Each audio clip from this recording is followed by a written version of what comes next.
नमस्कार, मैं हूं दिबांजलि मोइत्रा।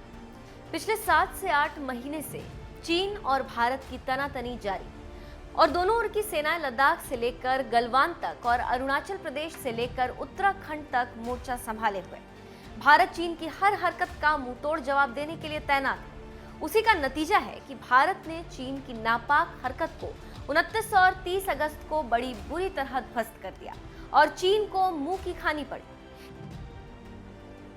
लेकिन क्या आप जानते हैं कि किस भारतीय फोर्स ने चीन को इस तरह से पीछे खदेड़ा और पहली बार चीनी सैनिक मुंह लटकाए वापस अपनी सीमा में गए?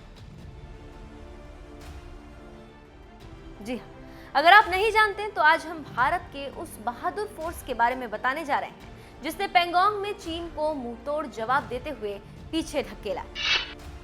नाम है स्पेशल फ्रंटियर फोर्स। इस खतरनाक फोर्स की स्थापना भारत चीन के बीच 1962 की जंग के बाद हुआ।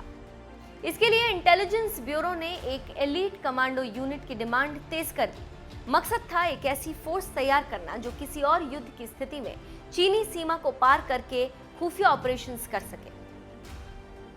उस वक्त के प्रधानमंत्री जवाहरलाल नेहरू ने आखिरकार यूनिट के गठन के आदेश दिए और तिब्बती लड़ाकों को बहुतायत से इसमें भर्ती किया गया। शुरू में इसमें 5000 जवान थे जिनकी ट्रेनिंग के लिए देहरादून के चकराता में नया ट्रेनिंग सेंटर बनाया गया। शुरुआत में पहाड़ों पर चढ़ने और गोरिल्ला युद्ध के गुर सिखाए गए। इनकी ट्रेनिंग में रॉ के अलावा अमेरिका की खुफिया एजेंसी CIA का भी अहम रोल था। इस फोर्स को अक्सर एस्टैब्लिशमेंट 22 भी कहा जाता है। अब इसकी कमान रॉ के हाथ में है। यहाँ पर एक और जानकारी देते चलें कि स्पेशल फ्रंटियर फोर्स के पहले इंस्पेक्टर जनरल थे रिटायर्ड मेजर जनरल सुजन सिंह। वो दूसरे विश्व युद्ध में 22 माउंटेन रेजिमेंट के कमांडर थे। उन्हें मिलिट्री क्रॉस से सम्मानित किया गया था और ब्रिटिश भारतीय सेना में उनका अच्छा खासा कद था। चकराता में इन जवानों की ट्रेनिंग के बाद अलग अलग जगहों पर तैनाती होती थी। ये फोर्स इतनी खुफिया है कि सेना को भी इसके मूवमेंट की भनक नहीं होती।